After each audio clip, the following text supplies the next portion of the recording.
Hi, I'm Edgar Hernandez. And I'm Nuri Robles. And this is Bar Talking Bar, your access to the heartbeat of New York City's bar and hospitality scene. Hosted straight from the city that never sleeps, we sit down with bartenders, brands and ambassadors, hospitality pros, and cocktail lovers. Whether it's the art of bartending, the hustle behind hospitality, or the wildest bar tales, expect raw conversations and industry secrets. Listen to the people who pour your favorite cocktails and keep the nightlife alive.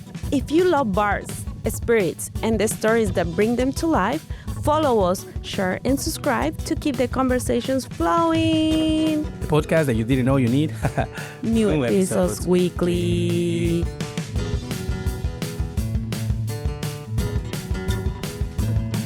Welcome back to another week of our favorite podcast, Bar Talking Bar. I'm Edgar Hernandez. And I'm Nuri Robles.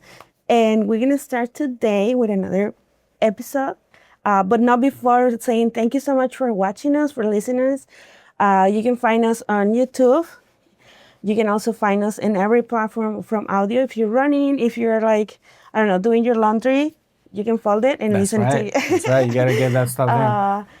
So today, we're also very happy, Edgar, because we have another VIP guest. VIP. Can you help me to introduce him? Oh, yes. Matthew Kourie. Yeah. Can you just pronounce your last name for us? Yeah, Matthew Kourie, like the apple core. Kourie. Oh, there you go. Yeah. Big apple. Yeah, Kourie. Everything makes sense. NYC, New York City. That's right. The Big Apple. Yeah. Matthew, thank you so much for coming to our studio, for making the trip. We know you are out on Long Island. Yeah. Not far from the city, but still, It's fine. It's a drive. It was a nice trip. I used to live in Queens. Oh, yeah? No, thank you for having me. I'm so happy to finally sit with you. And thank you so really, much for thank coming. you. Yeah. For being here. So the other part is we're from New York and New York City as well. Yes. And today we're going to talk a lot about New York and New York City. And the reason we have you here is because we're intertwined between cocktails and bars. But definitely before we jump into that conversation, we asked our guests to introduce yourself to the audience because some people, they know you, but some people don't. So if you don't mind to start with your background and everything. Sure. Well, I'm Matthew Kourie. I'm the owner and founder of the New York Cocktail Expo, which is New York's premier cocktail festival, founded in 2015, respectively 2017 for New York City. Okay. Wow. Yeah, got some years going there, right? That's amazing. And it is home to New York's official cocktail competitions, Best Cocktail of the Year, the Tiki Throwdown, and our new mocktail competition. That's it. Yeah, I mean, obviously we have this. I think we talk about it like it's not a trend. It's something that it's been proposed because we want integration of many situations, like people who doesn't drink, people who are pregnant, or people who decided that night doesn't want to drink, or someone who's struggling with some alcohol issues. That we also tell people that first of all, drink responsibly, but also like if you know someone that is struggling, help them to go through the process without shaming, right? Yeah, I mean, drinks are drinks. I mean, people love food. There's not a lot of the alcohol in food. You know what I mean? Yeah. People don't line up to Starbucks for the alcohol. It's caffeine. There's a lot of other things that could be in the glass. So Exactly. I think we're just in a new era of options, and it's an exciting gateway for new forms of mixology. So I think it's a new road to pioneering some new classics. It's very hard to create a modern classic cocktail with the old ratios that we've been doing. So I think it's really exciting. And once again, whether it's for those reasons or just to change the course of your drinking night, maybe you're having 2 alcoholic drinks and then your third one's a refresher that is not, to keep you going. Yeah. So it's not just water service anymore. It's getting low ABV and non-alcoholic cocktails in there. It's not just mocktails, it's non-alcoholic cocktails too, right? Not everything's a mocktail. So it's cool. I like what's going on with that. Yeah, it's a well thought of cocktail, and I'm so happy that you mentioned that competitions, because I feel like for the most part it has been always about the best tequila, the best cocktail with like the tiki cocktails, the best cocktail with rum or anything really. But when it comes to non-alcoholic spirits. It could be a non-alcoholic spirit, or it can also be like a non-alcoholic cocktail that doesn't have to have any non-alcoholic alternatives, right? It can just be something that you make, like a tea, an infusion, some foam, and who knows, creativity comes at play, right? Yeah, totally. There's new avenues, new ratios, new glassware that we're going to see, new names. It won't be just flips and sours and spritzes and highballs. It'll be new things. So if you want to, once again, you love hospitality, you love being with guests, but you also want to maybe make your piece of a legacy and a legend in this beginning of the century that we're still in. Think about non-alcoholic cocktails, because once again, not everything is a mocktail. You have different categories now, right? There are mocktails, mocking another known cocktail. You have non-alcoholic cocktails, which could be anything. It's just not alcohol centered, okay? Exactly. And then you have functional drinks, which there's some function to that drink. It could be a cava or a feeling behind it. Caffeine is even a functional ingredient. Mushrooms. And then you have wellness cocktails as well, which has a wellness criteria, healthy drinks. It's just not an arbitrary smoothie handed to you in a styrofoam cup. It's a thought out, crafted second cocktail Renaissance style cocktail. So you're going to see a lot more creativity, and I think it's going to blow our minds a little bit. Yeah, it's 2026, and cocktails are no longer just alcohol centered. That's very interesting. Yeah. But also being interesting. What we don't start, like who you are, right? Obviously, you say your name, but what's your background? Where did you grow up? So, I mean, I'm New York through and through. I grew up on Long Island. And I did move out to the West Coast for a bit, the East Bay area twice, actually. So I actually went to college in 2000, and I studied multimedia engineering. So I was like in music for a long time, and I grew up loving film, so I studied sound arts there, and got really into marketing, and I did a lot of voiceover work actually at that time. That's so cool. And I did bands for a long time, and it's funny that when those bands were kind of ending, like one of my best friends, we wanted to say, hey, the bands aren't really doing much anymore. This is like 2011, so what do you want to do? And we always used to go eat chicken wings and have beer after like the rehearsals and shows. So we said, why don't we go review chicken wings all over Long Island and New York and tell people about the best ones using our multimedia engineering background.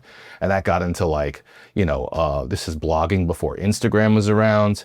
And then we would go, hey, why don't we do a wing festival? Let's show people the best restaurants. And then really got into like 2011, 2012, where I started enjoying Brooklyn and New York City and Queens. And a person I was with at the time was taking me to speakeasies and cocktail bars. I was like, oh, this is just like cooking. I know this, the creativity, I love this. So about 2015, I decided to do what I was doing for wing festivals for cocktails. And there was just a few bars on Long Island that were doing the craft that I was getting to know. I was writing for like Huffington Post at the time and doing contributions. I did a best cocktails of Queens and other boroughs, etc. And so I said, I think there's enough bars in Long Island for me to do this sort of listicle, and then put together an expo to showcase them and have Spirit Brand's team, and we can have a best cocktail competition. And that blew the doors down for a cocktail revolution on Long Island, right? Really showcasing what Expo does is it creates this awareness and popularity and what's trending, and for people to find their new bars in a place that was just kind of Appletinis and Long Island iced teas, right? Yeah. But really at that time, spending my time in Astoria, it went rolling right into, that was 2016, went rolling into the New York Cocktail Expo of 2017, where we did that for all the Queens bars at the Bohemian Beer Garden. That's before we landed at the Melrose Ballroom, which has been our home for New York Cocktail Expo since 2018. Which is a very good place. It's a really nice place. We've been there several times for different events. Speed Rack happens there every year. We were there last year for the expo as well, for the first wave, because I know you have two waves. Yeah. 2 sessions per se? 2 sessions, yeah. Yeah, right now we have timed entry. We're back to our 2019 numbers. Took the first year we were back, it took a little like, hey, thanks for coming back, everybody. And so now we're back to our 2019 numbers of participation and attendance again. So it's timed entry, but it's still the same format, pretty much. So when you mentioned that you were like doing the wins, critic and everything, who you were working with? So that right there was my best friend. He was like my wingman, we called him. So we would just go explore restaurants, and that's when I started to getting a feel of service and noticing things about ownership and hospitality. And then when I did the Cocktail Expo, I said, I really want to be able to, because you have to commute, when you're an event organizer, you really want to know all sides of it. It's almost like if you could be every role in hospitality, how much better would you run the restaurant, having done every single thing? That's true. So I really was interested in that. So I said, hey, to one of the bars, I said, I'd love to do an apprenticeship with you and understand what it's like to be a bartender or bar back, and that bar was Cork and Kerry, which was really like the top cocktail bar of Long Island at that time. They're no longer here. They've closed down since. But man, you got to see so much about service and so much about technique and so much about hospitality. And I said, wow, this is amazing. I'm kind of a purist like my grandfather. So I was there for about 4 months, really got that. I said, you know what? I'm going to go do beers and shots now. I'm going to go do dive bar bartending. So for about 1.5 years after that, I went to a bar called the Bruise Brothers Grill, which I was bartending the late shift. I lived in Forest Hills, and I'd get home at 5 a.m, couldn't find any parking. I had to sleep in the car sometimes. Or getting so much tickets. Yeah. But, just seeing all sides of service and getting to know those things. And I just found that I had such a love for it. I love being with people. I brought people together since I was a kid in school. I was always between the nerds and the cool kids, and to be like, let's go hang with Matt. He's gonna make us laugh, and we're gonna have fun. So I love community and bringing people together. So yeah. So with that, this was a trajectory into getting into drinks and service, and from there, and then I actually went to Queens and ended up hiring staff now for a new gastropub for their bar team, the bar manager, and the beverage director, and so forth, and then really putting my marketing stuff to use with the bar program. So now I will, take on certain projects of restaurants that really need help. I'll come in there as a marketing director, a beverage director, find out where the leaks are in the boat so we can stay afloat and start to sail. Yeah. And that's really where things are really right now. So that's amazing. That's amazing. Like you say, understanding every role in order for business to succeed. I think this is what you're doing consulting at this point, right? This is consulting, opening a new bar, educating the staff, and seeing from a different perspective. And that's amazing. Yeah, like this perspective is everything, and it's our gift. We get to change, I call it the many sides of the diamond. You can change your perspective, and then reality changes. It's kind of amazing. So yeah. And talking about changing perspectives, like, how do you feel, going from engineering and working, writing articles from a newspaper, and then just like, you know what, I'm going to just go to hospitality. Were you still working on your career, or it was like only just switch like 100%? Yeah, there's a love for it. It's totally who I am. It speaks to who I am, being with people. But, part of that was being a recording artist for a long time and writing songs. And there's a lot about the song and the rhythm of service and harmony and things like that, and being around folks, and the creativity of being in the kitchen or behind the bar. I do really enjoy the creativity I saw in cocktails. I really do enjoy that. When I was first getting to be really involved in covering the second cocktail renaissance, I said, this creativity is what I know. Like, my father's a chef, so I grew up with a lot of food around me and a lot of creativity and making recipes, and I always loved restaurants and hospitality and entertaining people. So it was just a natural gravity. Once I was like, wow, this is great. I love the classic cocktails. I love the modern classics. Penicillin was my favorite cocktail for a long time, and I enjoyed the creative process of drink making. But also it became less about that and became more about how we're making people feel, being behind the bar and tending to people as a bartender, tending to people. It became less about like my drink and how great the drink was. If somebody wasn't having a good time while they were sipping a drink, or something went wrong, bad news that they could get, well, here's the first service of this cocktail coming out. I've been working on this for 3 weeks. I want the face. I want them to make that face, and then it's like, ooh, they make that face, and then they get bad news, and then now it's their least favorite cocktail because it's tied to that. I just find all this stuff so interesting. And I also found that, I played to my strengths. I'm a better teacher of bartenders than maybe I am a bartender. And that's okay. There's I got to get the POS in here, and there's all the multitasking and things that are going wrong. It all has to kind of work together. So I have a high respect for bartenders and bartending and this multitasking brain that you have to have, and all of the psychology and emotional work that goes into service. It's just I gravitate towards that. So, and I do find it interesting to get into businesses. Like we need help. We need help. We need cocktails. We need to understand and going, okay, well here's a few things going wrong that can help you right away. I gravitate towards that, and building community. It just feels natural to me. Everything is about community, down to earth, relating with people, as opposed to, the experience we may have talked about it being cliquey, or this is a cool kids club, or you can't sit with us. I really enjoy community, and I like to see that in New York. Yeah, and I'm so happy that you're doing this with the Cocktail Expo, because, I mean, you bring a lot of communities. I know that there's a lot of people now who knows about Cocktail Expo. And I mean, it was when you started it in 2017. Do you think this going to be this was going to grow as big as it is becoming now? Because I know this is going to become bigger now. But have you do you see it there the way it is now? Yeah, I mean, well, we're still a small business. Just bartenders pulling this together. But when we did the first expo, I just thought I was doing a tasting and showing people cool restaurants and cocktails that I wanted them to have. I was like, I'm going to wreck your palate. Once you have drinks like this, you're not going to go back to your Appletinis and the stuff that we first started. But the 2017 thing, I really enjoyed the Astoria bar community, and it felt like a home to me, being a part of that and covering it. But I had no idea all the feedback that I would hear after doing the expo, all of these benefits everyone enjoyed. Like, we're working with so-and-so now, we've got new people coming in, this started a revolution, like I'm able with my spirit brand now to go and talk to these bars that never would have had me before. And I'm going, oh, there's all these things going on. I'm like, wow, well, let's continue to. But I guess I didn't know what those outcomes would be.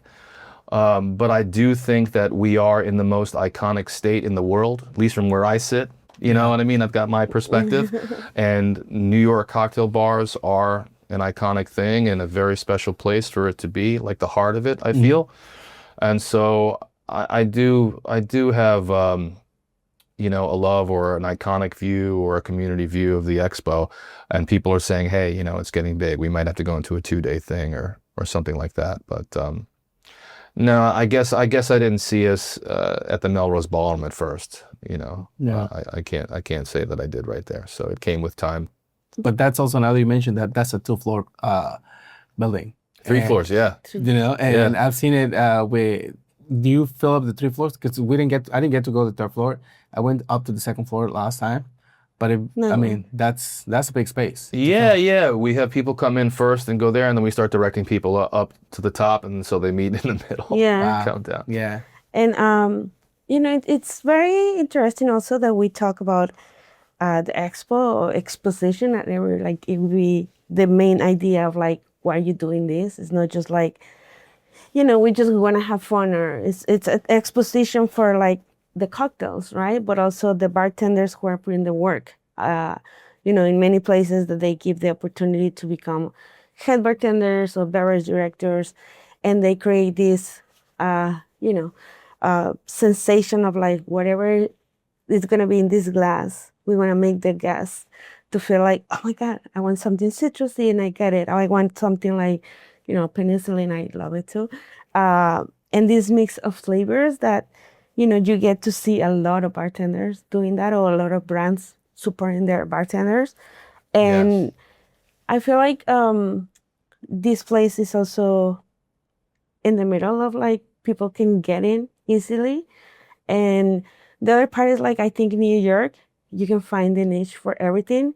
And sometimes when you create something, it feels like it's gonna work or no, but I think people love everything. Even if you're not part of the industry, I've seen also many guests or the people in general that they go to try it because it's also very fun. You don't have to go bar crowding or spending so much in every week to go to a bar. So here you have everything together. Yeah, you're so right. I mean, this is where bars and bartenders come to be seen.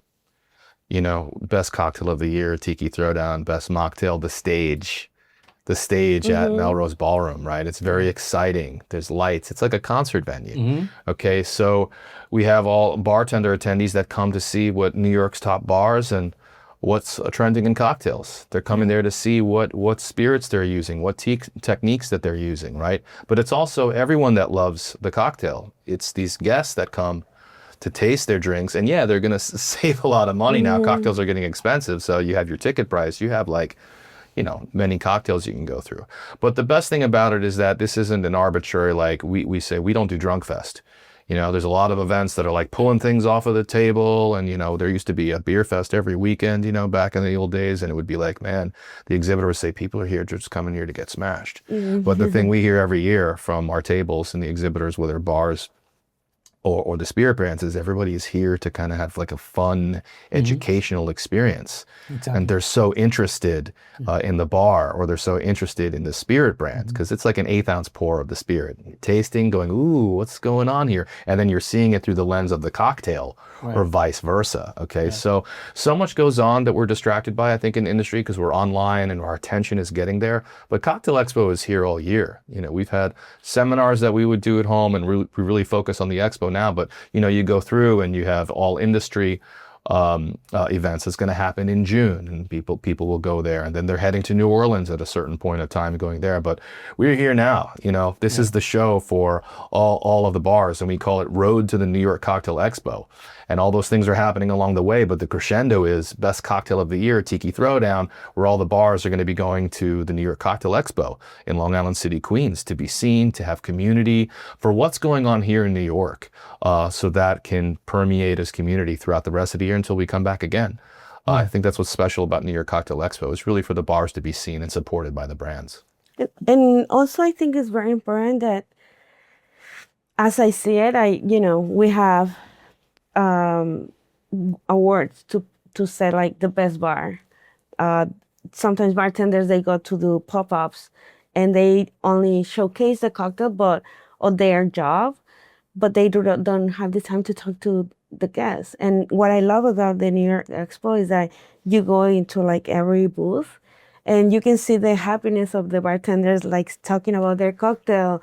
And sometimes, they have the time to explain something that not necessarily have to be like, I have to shake 20, cocktails. It's like putting something and having so much people trying it. Because, sometimes when we go to events and the bartenders are doing their little time, sometimes to get a cocktail from the bar is also very hard because it's super packed or it's super busy and they have to charge you and blah, blah, blah. So I guess this is a very good opportunity to see what happens in a bar, and also knowing about the bartender, and also, enjoying other bartenders. Yeah, and not only about the bartender, because I've seen a lot of brands there also talking about this, the process. I mean, sometimes they have a little bit of time to talk a little bit about the information that we don't know. Like, for example, when was it created, why the label is like this, what kind of whiskey, tequila, rum, or non-alcoholic spirit is per se. And I think that's also, good, because you mentioned when everybody comes here, if you want to learn from somebody or something, you can just go taste it, ask, and if you have the opportunity to talk to the bartender and tell you what his drink is all about, how he came up with a name, created a name, what's the name behind the name of the cocktail, the reference. I think that's one thing that also connects with hospitality again, Yeah. And also, I mean, the competition. It's a good thing to see like all the bars competing for the same goal, like for the best cocktail, for the best tiki cocktail, for the best non-alcoholic cocktail. Because you have support of your team coming here, your friends, somebody who has probably never been into like a competition. They might have now the guns. Not the guns, but like somehow like the itch, to do it. Like, hey, I want to do it. I want to be behind. Like, I want to be able to compete and do it again too. Because I mean, sometimes we get afraid of being on stage because we have never been there. But once you're there, you break the ice. Like that's what I always say, right? Once you do it once, all right, next time, the next competition, it's whatever it is, right? Like the best cocktail, the best flair if you're a bartender. But I think it's just taking that one chance and seeing it. So as the new bartenders, coming and seeing people competing. I think it's always great for the industry, because now we have other bartenders trying to get like the same, each to do it. Yeah, no, I think the Cocktail Expo is really approachable. Mm-hmm. Like if you're excited about that and you want to go compete, it's not very stuffy. It's so approachable. Exactly. And I love how you were saying that, yeah, this is where you can go table to table and feel like asking questions rather than, hey, can I get how do I say, I don't want to say the wrong thing. Everything is so down to earth and approachable. It's not these big build outs and everyone has to, it's literally table activations where they're there and you get all this FaceTime. And you can say, well, what did you do? Oh, well, I actually sous vide this, immersion circle. Oh, well, what is that? Maybe you don't know what that is. You're like, oh, it's a water bath. And for a bartender, you get some cool technique. And imagine how much you're going to hear in that building. Yeah. And then tasting stuff. You're going to leave so inspired. It's going to be really great. And that's what permeates the bar community. You go there to get inspired and see everybody, but also you feel like I can go and compete. It's approachable. It feels like, and then maybe like you're like, oh, I was a finalist, because the judges, they come around, and we've had some really amazing judges, okay? Like yourself this year, Eddie, you're going to to be a judge for Best Cocktail of the Year. I will be behind. Okay. Yes, I'll be there. That's right. You will be there, right? You'll be there as a judge. tough. Okay, we let the news out here. Okay, that's gonna be cool. I think you should be there. But anyway, we've had so many incredible judges, and then you get FaceTime with them. They're gonna walk around and taste your cocktail. Yeah. So there you also get that they're not hidden behind a room and there's someone comes to take your thing. Everything is so down to earth. Okay. It feels like people leaving going, man, the Cocktail Expo is a vibe. And it all comes from the top, because I care mostly about people connecting and about hospitality and things not being like, well, you're not cool enough, more than like, yeah, let's do this. Let's go. Choose your own. We learn and we grow together, always putting myself in the middle point of going, I now have my bank of knowledge and my experience, but I'm always learning from everybody. So I think that really does permeate the event. It's so down to earth. And if you didn't make it, like, I'm coming back next year. I know more now. I've been at the expo. I'm coming back stronger. I'm going to do it again. And so maybe you've won 2 or 3 times. You're like, I'm going to be a judge. We've had people that have won that have come back and been judges now. And also people that are hospitality curious. Yeah. They come in, they're like, okay, I'm going to be server, and then we see them, oh, you're a bar back now. We're like, no, I'm a bartender now. Well, I'm a head bartender. I'm a bar manager now. I'm a beverage director now. I'm a brand ambassador. We've seen this entire ladder happen at Cocktail Expo. So wow, that's amazing. It's a great place to come and just be a part of it, and so many amazing outcomes that happen at New York Cocktail Expo. And also what I love about it is that, like you said, it's down to earth. It's open to everyone who wants to participate. And I feel like, if you're part of a bar or place that sometimes you don't believe in awards, because some people are like, we're not going to win or whatever. It's not about winning. It's about showcasing your skills as a bartender, also your place, if you have a restaurant or bar or cocktail bar, that people also can know about you. Because sometimes, for example, last year when I went, it's not like I don't know them, but I happen to see people from Citrico. And, sometimes I don't hang out in Astoria, but seeing their work and everything, it makes me feel like, next time in Astoria, I'm going to go because these guys are killing it, right? Yes. And I feel like what I love also about the expo is that not necessarily has to be the famous New York City cocktail bar that is going to participate. But there's we also talk about that. There's some people that they don't have the spotlight sometimes because whatever the reasons, but it's also cool to have them there because, it's people that have been working in the industry for so long. Yeah. And they're a little afraid or they don't want to, whatever it is the reason. So sometimes I think to your point, I think sometimes what gets more showcased is 50 best bars here, there, or 100 lists or whatever. But, in New York, there's thousands of bars that we have on every corner, basically. Yeah. You can go to Astoria, find at least 200 bars. You can go to Queens, you can go to Brooklyn, you can go to the Bronx, you can go to Long Island. Staten Island. Staten Island, yeah. So all these places that you can go to and find a cool bar doesn't necessarily have to be 50 best, but they have really good offerings. They have great cocktails. They have a great staff, and I think what makes uh what makes it seem it's the competition part. Because if you're competing and going to a competition or attending per se the New York City Expo or any other places where you can attend to for education purposes, where you can see a new spirit, where you can see a new technique like you mentioned, Matthew, earlier, or you get to know other bartenders, kind of like to cross pollinate and learn Yeah. from them. You learn from them, they learn from you also, because the capabilities of everyone is very different. Like you mentioned, like you were good at coordinating things. Other people is good at like I don't know, photography perhaps. So if you have a team and you team somebody who's good at photography, maybe use it for social media, right? Like understanding the team also, that's another thing. But yeah, going around and overall, I think the New York Expo is a good thing for bartenders in general to go, to learn, to expose themselves, to be curious, to network, because network is very important also. Like knowing Right. other people.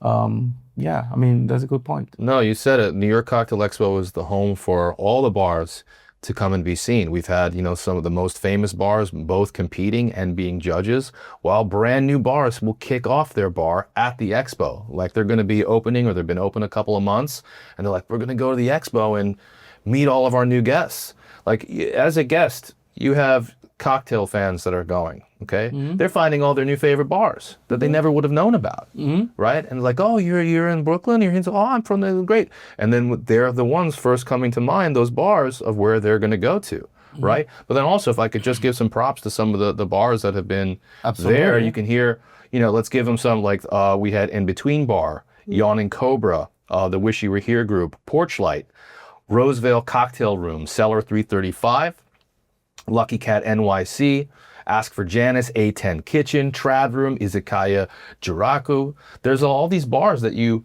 might not have ever heard of before, or that you might know, or that's just like, hey, Cocktail Expo is where everybody comes together. Okay? Yes, there are awards, but I think you were speaking to it. It's that some people get like, I'm going to win, I'm going to go to win. Other bars are like, I just want to meet my new guests. I want to be in the community. I want to be seen. I want people to know that where I am. I want to be a part of the energy and going to be inspired. The awards are just one particular part. It's not all about that. We don't have a lot of people coming in, everybody's in suits and this and that. We have that with people coming in casual and enjoying themselves. And the vibe is just permeates the entire thing, really connecting everybody. Everything feels approachable. Everything feels relatable. And this is what we do. We have a platform for everybody. It's community based. That's what we do. And I guess my other question would be like, if somebody who hasn't been able to join yet, or to, buy a ticket perhaps, but if somebody wants to join next year, for example, right? Like somebody wants to compete. Yeah. Or somebody wants to enter the bar or the restaurant, how would they do it? Like, would they reach out to you? Yeah. So if you want to join New York Cocktail Expo, come participate, come be a part of this. So you can write to us on our Instagram. It's NY Cocktail Expo. And you can send us a DM, or you can go right there on the link, and there is a registration, and someone is definitely going to get back to you and get you signed up. And typically the bars will team with a spirit brand. This way that there's a table. The Spirit brand will give them product in kind to be working with. They'll take care of any cost. We're a small business. Basically, we do have the exhibitor fees that come on, so the Spirit brand can support the bars and covering that. That's how we get our funding in to pay for our advertising, for the labor to rent the venue, because we're just a small business. We're not corporate. We're like you. We're bartenders and hospitality people. So it's everybody coming together to make this happen. So it truly is community. But that's how you get signed on. And you're batching drinks. You're doing a 2 ounce of shaken cocktail sample, no more than an ounce if it's going to be stirred. And we want you there. If you're getting excited, it's like I say, this is your year. This is your year. Come to New York Cocktail Expo, because we want you there. We want you to experience it, and we want you back every year to be a part of this community. And New York Cocktail Expo doesn't come in for a couple of days and leave town. We're here all year to do stuff. So, yeah. And I think this is also, a big opportunity to like be part of something that is created from New York City to the New Yorkers, because sometimes, also there are people that is skeptical about like, oh, I don't want to go to this place because what are we going to win, right? Or what are we going to do there? And I really want to highlight that it's the best opportunity not just to try a cocktail, but also to meet other people, like networking, and also like let's say you're a new bartender, you can go and show off and say like, hey, I work here, and I will happy to have you here, and then I feel that sensation of like also supporting the expo, going there is like giving the credibility of this industry that sometimes it's like people just seeing like, oh, they just do drinks, right? But it's something that is really like well thought. I Edgar, I've seen him like working at Freeman's for so long, and every time I see a cocktail that he makes, it's like, oh my God, I didn't think that about this, right? So it's something that is special when you see a bartender doing something for the guest. Especially when you're competing. You wanna like one thing I always say when you compete, you don't do it by yourself. Like yes, you're the person on stage, but you always ask your colleagues, your friends to, hey, can you taste my cocktail? Tell me Yes. something. So like it's not a one person thing. Yes, you of course you get the flowers because you are the You're the person on face, stage. right? But sometimes most of like I'm gonna say without my team I wouldn't be able to like know what I want, what I like, because if somebody likes spicier than the one I like, then I can find a good balance. If I like I don't know like spirit forward cocktails, but I don't want to add a lot of vermouth. If I'm using vermouth, then they'll direct me to, oh, can you use Amaro because Amaro is a little bit, like they'll give me a feedback that is going to be constructive for me, and Yes. it helps you grow. So in a way, you're growing, because it just senses you can use them once, and then that's what we need, community. Yeah. And the Yeah. community is the bartenders, or sometimes you can ask the server, or the Yeah. manager, the general manager, or the beverage director. Hey, what do you think about my cocktail? Or if you have a couple question, how can I make this subi like you mentioned earlier, right? Yeah. How can I Yeah. make this? I Right. want to Yeah. make it, but I have never done it. You Yeah, know? yeah. No, everything you're saying is so key. There's 2 points to this because you get everybody that loves the cocktail. One, you can have like industry peer feedback. Hey, here, have you ever thought about doing this? But the guests are there. The consumers, or whatever term you want to use here, the guests that are going to, they're the ones that are the bloodline of the cocktail bars. They're working 40, 80 hours a week, and they're coming into the bars to spend their money to have the drinks. So you get their feedback. And if you're a bar and you have a cocktail and you see them going, what's that drink everybody's drinking that everybody likes? What is this? It inspires people to go, hey, well, we need to do something like this. That's We what need to have created. something like Yeah. this. Everybody's really loving this punch or this stirred cocktail or this martini or whatever it is, or this riff on an old fashioned and stuff. And go, what's this spirit that they're using? This new mixer, this liqueur. I never heard of this before. And what everybody loves it, right? So now it helps you make confident choices for your bar program, because you could love something with industry all you want. You can totally jive on something, but if the guests aren't going for it, if it's not upselling well, or maybe the menu name isn't right and all these different things, well, then it goes away. So you need the coming together of trade, of industry, and our guests together Exactly. to get the outcomes of what comes from that. And it's like 2,000 people in the room. So it's like the perfect size we've found for people to kind of, I guess focus group is a term that some folks use, come in and test a cocktail. Some people come in and say, no, this is a trademark drink. It's a mainstay on our cocktail menu. It really represents our bar and our brand and the relationship we have with the spirit brand. But other people come in and go, there's some cocktails I'm messing with. I'm going to go there and test it. And then the favorite I'm going to put on my menu because people love it. So it's interesting strategies that you can leverage the Cocktail Expo for, because everybody is there. That's true. And then I'm good. I'm so happy that you're saying that using the leverage, because if people, especially that's how all the classics, like modern classics started, like, the margarita per se, because people saw the demand, people loved it. Now it's a call for. Everywhere you go, you use that, right? But like you say, you make a riff on the old fashioned, even though it's a classic as well.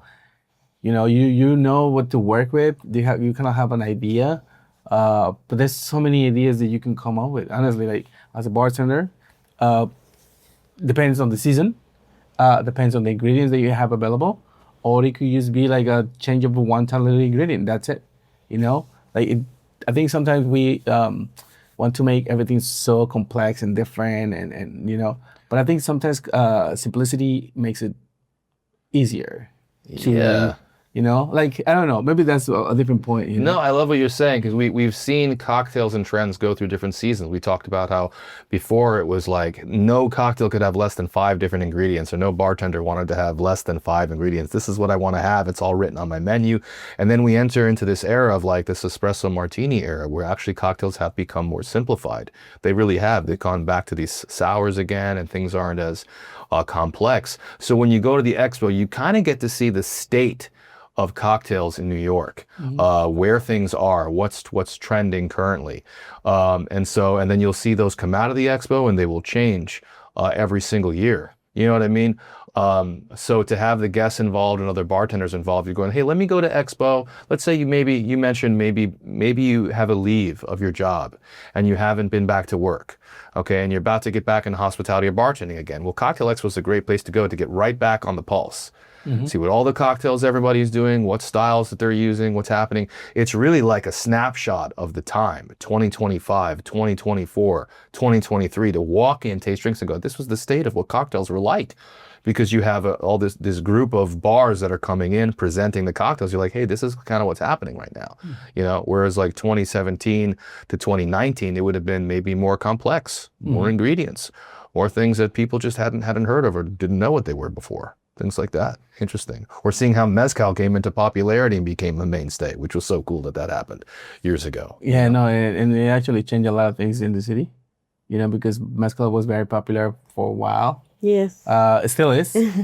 But the thing is, you know, like people didn't really know much about mezcal. I mean, they only knew about tequila because we all know tequila. But yeah, when this mezcal boom, we call it, now it's the sotol boom, because sotol is so popular now these days. And one of my favorite spirits actually is mezcal scotch per se. But I really like to try everything. I think every single bartender who's ever been behind the bar has to at least to try it. Even if you don't want to like, you know, sip it, just like, you know. To try what, like mezcal or No, mezcal? every different spirit. Okay. So I think that's what I'm going is that the Cocktail Expo, you have a lot of different offerings. You know, Even you have, Malort. yeah, you have I learned so much. yeah, you have different spirits. I saw some mixers also, some non-alcoholic options. I mean, it's really a good way to experience and taste different things. You know, not just the cocktails, but also like the spirits by themselves. If you don't have access to that, because you know you sometimes work at a restaurant where you cannot. It's a dry bar, so you can't really drink or taste anything. Yeah. It's not allowed. So, and this is also a way for you to go and you know sip on it or taste it if you haven't. You don't have to buy the whole bottle, and then you can, you know, if it's not for you, but in the future, you can use it in a cocktail. So that's what I always say. If it's not my favorite spirit, it's okay, but I might use it in the future because I know that this is the flavor that I'm probably going to be looking for later. You know? Yes. So in a way, you kind of like building that encyclopedia in your brain, in your taste buds. You know, you Yeah. like collecting and you just like adding into the brain memory. Yeah, you could kind of go in there with like a base of knowledge that's like curious and then leave kind of so much more educated and knowledgeable. Like there's this movie, The Matrix, where they plug them in and they go, give me all the access files to knowing Kung Fu or something. And he's like, all right, now I'm an expert. Oh, that's you go and you have a couple of hours and you're like, okay, now I know what Sotol is or Bacanora is. I never heard of this stuff before. Or like, you know, what is Miraflores? Or like, I learned about all these different mixers and flavors. And I went in there and I ended up with my own Malort face, you know, like that had never happened before. Like, you know, yeah, you can learn a lot in one day, but then you're surrounded by the influence of the guests and trade and the media too as well. You know, Bartender Magazine is going to be our official media partner and so forth. Shout out to Ryan. Definitely. They're amazing. So there's so much to it. And Cocktail Expo, you know, no matter what you're going in for, whether you're a spirit brand as well, and if that's in your audience as well, you know, we've had bars come in, have a cocktail, spirit brand as well, really, really have the audience like love it, and then walk away with an RTD. That's a bestseller, you know? And we've had that before, where like one of the spirit brands had won People's Choice Best Cocktail, and they ended up bottling the cocktail, and they're like, this is a bestseller now in the marketplace. Wow. So if you, even for bars, they're sitting back and go, hey, we want to can something, we want to bottle something, do we want to have one of our trajectories or streams of what we're doing be an RTD, because that's very popular right now. Yeah. Cocktail Expo is a great place to come, test a cocktail and go, hey, maybe we should bottle this up or can it up and this will be an RTD. Look how well it did with this audience. It's like the perfect sized group to get that feedback and to do that. So there's just so many ways to enjoy the expo, to be inspired, and to leverage what's going on there and to be seen. You know, this is the place for the bars of New York to be seen. This is our place. Yeah. You know, not everybody's leaving out of the state in July. This is what's for us here right now. So And, be a part of it.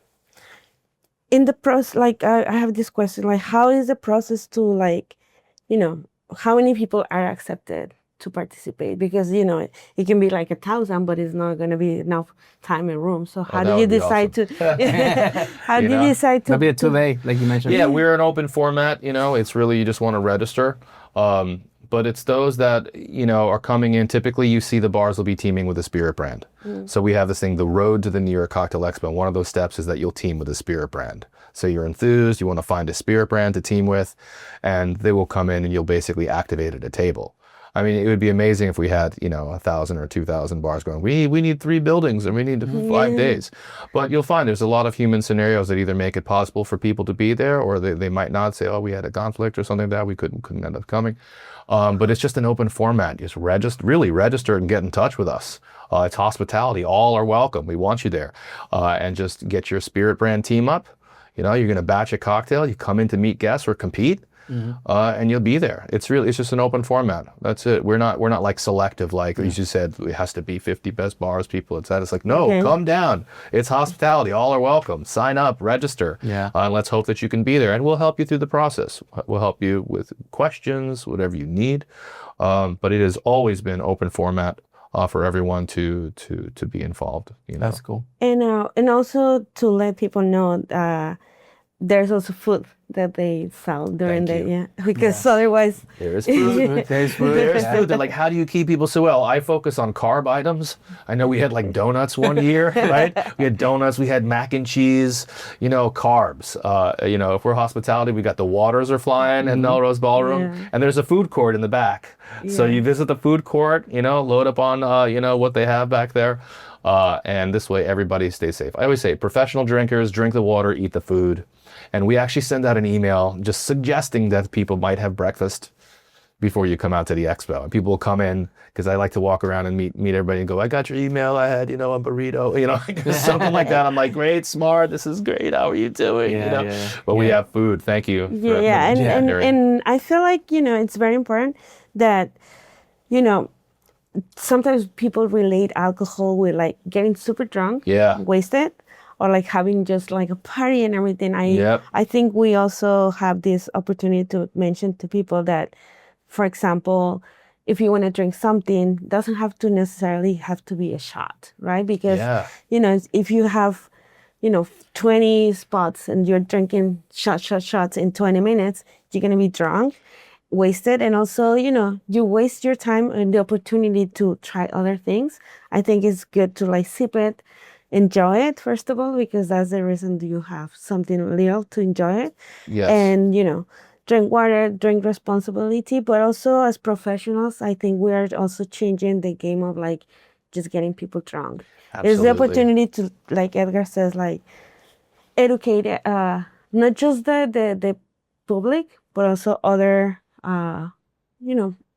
professional, or bartenders, that they feel like, oh, we just want to work and whatever it is the protocol, I just follow. Like right now we have this program that's called Tips, that you can take it and they train you how to like manage selling alcohol or how you treat a guest that is out of control. Right. But I feel like this is something that don't see New York Expo as a place that you just gonna get drunk. It's the opportunity to. No, it is like, I mean, like you said, and I'm so happy that you mentioned that, because we spoke about this.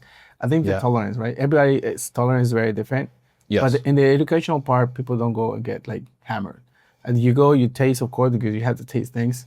There's food, so you can, have a good balance. And then the same way that you go out to a bar and then you don't want to drink more, you don't have to. And if you don't want to eat more, you don't have to. And if your friends see that you're a little bit overserved, that's what friends are there for also. So your friends Yeah. are always to say, hey, you know what? I'll get you some water. Let's drink some coffee or whatever. But I don't think. I mean, I'm glad that you're saying it because it's a place that you go try, taste, enjoy, connect, rather than going to a place you're just gonna go get hammered. Yeah, you know what? I mean, look, I would go to every single event that was a spirit-based event or a food-based event that had alcohol, and I'm to see shots being poured. And I'm going, how are they walking out of here? They just had full shots at 5 different tables. We do an 1/8 ounce spirit pour. So I think the same way people might culture their bar, okay, and go, this is the kind of guest that we have coming here, and all the bars are different. The same way, that's how Expo has also been successful. There's engaging going on. There's a people's choice best cocktail. You come in with a cocktail pass. It's not unlimited drinks. We don't, and it's a 2-hour limit or a 3-hour limit for VIP. So we have all these touch points of making sure that we keep the lowest. I mean, if somebody comes in there and they're slamming stuff, and that's like a 1% issue that you may have. But they're like, how did Cocktail Expo get it? So people are going, they're happy, they're enjoying themselves. Well, there's all these different things that we do. And that is, yes, the emails that we send out recommending that you're eating the food. We have the food court for you. The drinking is limited for the time that you're there. It's not unlimited drinks. You hand a cocktail pass over to the exhibitor or the bar there, and they actually will check off that you've had the drink. So if you want to go back and try to get there, like, hey, thanks, thanks so much, and so forth. Because let's face it, there is a conflict in hospitality and serving alcohol. This is why this whole thing that cocktails are not alcohol centered anymore is really exciting. Okay, because in one thing we want to go, oh, how am I upselling? They're down to the last centimeter of the glass. Another round for you? Ooh, perfectly timed. Yeah, I'll have another one. Great. My ring is getting high, and we're putting bucks in the drawer, like all those things. But then it gets to a point where they've had so much, now your cutoff chops have to be good. And now you're leaving, and there could be a liability of someone getting into an accident or whatever. This is why, really, more options of what's in the glass is going to be great for hospitality. More of this, low ABV. The idea of, the old man that would pour a little whiskey in his coffee while nobody was looking. We now can look at alcohol also as a modifier. It doesn't have to be what the base thing is. But yeah, when you go to Expo, there's engaging. It's people's choice best cocktail. So, which one did you like the best? Which one? Oh, I want to vote for them. Hey, when's the last time I can vote? Hey guys, get your vote in because your session's going to be ending soon. Oh, okay, I really want to go do that. There's so much thought involved. That's what makes it valuable for the bars are putting in so much time. Imagine all the drinks they got to batch and all the limes they got to squeeze. That's a lot of stuff for them. It's a grueling day. So we want to give them an audience that cares about it. This isn't an event where people they're pulling drinks off the table. I've had 5. I'm getting my friends a whole tray. No, it's not. It's, hey, thanks, great. And you're, like you said, we're being educated about the spirit, and then you're seeing it in context in the cocktail and how it's used. So this is so much value coming out of the Expo. I could put on any kind of event. There's a lot of events that are just like, okay, people come in to drink. It's a booze fest. We don't do that. We don't do that. It really is everything that we're saying. And in order to have that, people cannot be getting slammed. They can't. You only need a taste of the spirit. You just want to get that roll on your tongue. Ooh, oh, yeah, that's what I mentioned. You don't have to buy the whole bottle if you want to taste something, because tasting is just taste. I don't know what people think about tasting, especially probably less than an ounce. Yeah, if you want to taste like something neat. And then, of course, like you said, the cocktail is not more than 2 ounces. So. That's right. And there's less waste, too. Yeah. Some events I'm going, okay, I only want to taste. And they're, well, then I'm doing that. I'm throwing out because I don't want to get smashed. I want to enjoy my time. And people are becoming more cognizant in this era of going, I don't like the way I feel when I've had too much. You know what I mean? All the negative outcomes that come with that. So there's less waste. That cocktail pass makes it so people can control the amount of samples that they're doing. They know how much product that they've had, etc. It's more of, an efficient process. Because we said, we want people leaving inspired. We don't want them leaving, intoxicated. It's a different culture of what we're doing at Expo. And I think also, just like a quick point about it, is like, if you're going there and you work for a place, it's also the image of your place. When you're representing a place, and if you get smashed or like super drunk, it's like putting your team down. But I want to ask you something. Like you said, it's a big event. how do you control everything? Like how many people work for you? Like volunteer for you? It's a small team. We work with the Melrose Ballroom, who are really amazing. They're great. They're once again also down to earth. They work with us so nice. They're like family now. Okay, we've been there since 2018. It's a simple coordination. We make sure there's plenty of waters coming out on the 2 bars. They've got 2 big bars and on all floors to make sure. We'll have a team of 5 to 10 volunteers that want to come on and so they can enjoy one of the sessions. As I said, we're a small business. We put it together with a few people. I have Hannah Mizrahi is our outreach manager. She's been with us for 3 years. We have some other people doing engaging as well, but it's a small team. You know, like I said, we're not corporate. We're a real small business. So we rely on everybody coming together and making it right. And, you know, hopefully the bars and the spirit brands and the exhibitors also can be in touch with us. Hey, somebody might have had, because you're going to have 1% to 2% of people that have maybe had. And that's what we keep the percentages so low on that. But we have a really small team. We just work with the venue. We go in there and we just stick to what our you know, our boundaries are on making sure it's a safe event for everybody. And once the expo is done, and you're like, okay, it's Monday, I'm gonna take a little nap. So how do you say after all this you know, logistics behind, of course you have to take a little nap. Naps are cool, yeah. do you start immediately to program the next year, or what do you do after the new year? Yeah, actually, what we do is for the whole entire week, there's a lot of social media that goes on at Expo. Like, we get a lot of social media. So I think our thumbs are going for a while, reposting things and saving things. But we actually are still following up with all the bars and the spirit brands and seeing what they enjoyed, what really worked well for them. Like when they're saying, hey, we love how everybody is so engaged. We get all that. But typically, yeah, we're planning a year in advance for Cocktail Expo, but we're actually launching for April 2027. We are now launching non-alcoholic Cocktail Expo. So we will have an entire Cocktail Expo based on non-alcoholic beverages. So we will be planning those 2 events now. So we're going to be right on that. You know, I think we're launching tickets this week for that event. So there's a lot of new brands that just came out actually, and brands that were just there, but thanks to a lot of the bartenders who have been putting, like, you know, their amazing skills to work and made really amazing alcoholic cocktails. And they're like, you know, we went to this place not far from here called Aftermath, and what I really like, it was the take on the Garibaldi.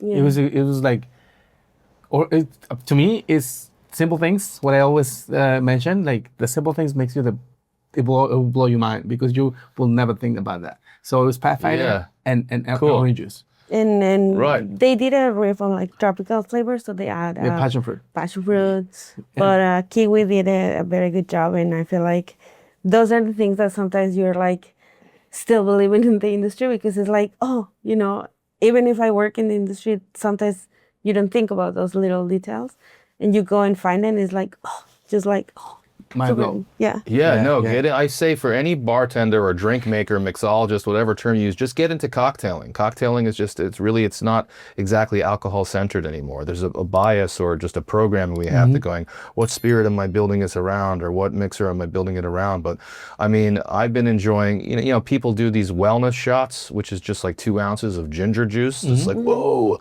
that's like the new wellness bartender handshake is that. But maybe make a ginger daiquiri, but have the ginger juice be the base spirit, okay? And maybe you have like a, you know, an organic maple syrup that's cut with water and it's lower on the glycemic index, doesn't hit your bloodstream as hard, and the fresh lime juice, not going to complain about that. Shake up your daiquiri, 3/4, 2 ounce. Let the 2 ounces be the ginger juice, and I'm telling you, you're going to go, well, that's pretty damn good. Yeah. That's amazing. I love it. You know what I mean? There's so many fun riffs that you can do on the ratios that you know. With things already. So get into it. And that means using these non-alcoholic spirits that are coming out. Some are like mock spirits. Hey, this is a non-alcoholic bourbon. Or there's just spirits that are non-alcoholic that are all different styles and flavors that have nothing to do with the old paradigm that we know. So I actually think we're getting out of a narrow pathway and heading into this new horizon of cocktailing. Because once all the options are here, we can be like, whoa, there's so much more I can do that actually no one has done yet. And also, you know, that like non-alcoholic spirits, but also bitters that they don't have alcohol. Like there's a lot of stuff There's a lot of variety. that you are like learning, and I feel like, it's kind of like the new American cuisine that they start like not just I'm just going to an Italian restaurant. I'm not just gonna go to a French restaurant. When the new American cuisine came, it's like, you can find a pizzeria that is like adding avocado because Mexicans. But it's very cool that you find another flavor and adding it, and you give a new experience to the guests. That's amazing. Yeah, they if they don't want to drink alcohol, once again, it could be their entire night of not drinking, or maybe 2 drinks that are alcoholic and 1 or 2 that are not. They want to stay out for a long time. Like, if I have another stirred cocktail, I'm going to fall off the chair and be on the floor. Yeah. How about something else? I think it's exciting. I think it's cool. Get into cocktailing, into non-alcoholic cocktailing. It's just going to showcase more of your creativity. Exactly. And last question for me is that so basically this New York Expo, there's a lot of participants, but it's every single borough like participating. It's open to every borough.